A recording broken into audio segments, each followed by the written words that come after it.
et bienvenue à tous dans cette nouvelle capsule.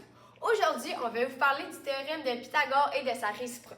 C'est un concept mathématique très connu, puis on l'utilise dans la vie de tous les jours, soit en construction, en architecture ou même dans les jeux vidéo.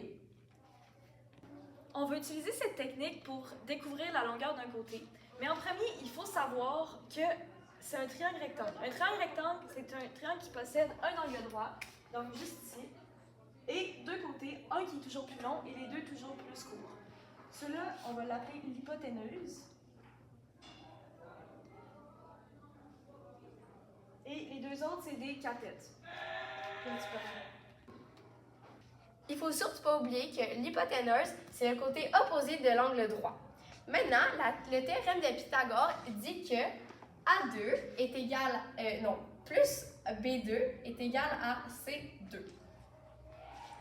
Le petit 2 ici représente au carré.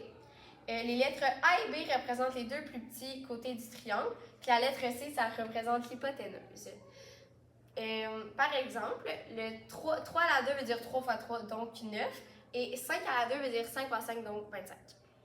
Donc maintenant, on va faire un petit exemple pour que vous compreniez bien comment utiliser la formule. Donc on se rappelle que notre formule, c'est A à la 2 plus B à la 2 est égal à C à la 2. Ici, on a déjà le côté A qui mesure 3 et le côté B qui mesure 4. Donc on va remplacer nos variables par les vrais chiffres. Ça va nous donner 3 à la 2 plus 4 à la 2 va donner ça à la 2. Donc, ce qu'on cherche.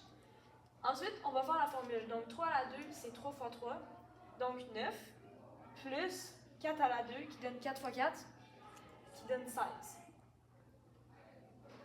Est égal à C à la 2. Ici, il nous reste juste à faire une addition et la racine carrée de l'addition qui nous donnera le résultat qu'on va vous mettre dans la diapositive. Le théorème de Pythagore, c'est une formule mathématique qui nous permet de trouver la longueur d'un côté dans un triangle rectangle grâce à l'équation A2 plus B2 est égal à C2. Mais il ne faut surtout pas oublier que le théorème de Pythagore, ça peut juste se faire dans un triangle rectangle, donc avec un angle de 90 degrés. Merci de votre écoute et on se retrouve dans la prochaine!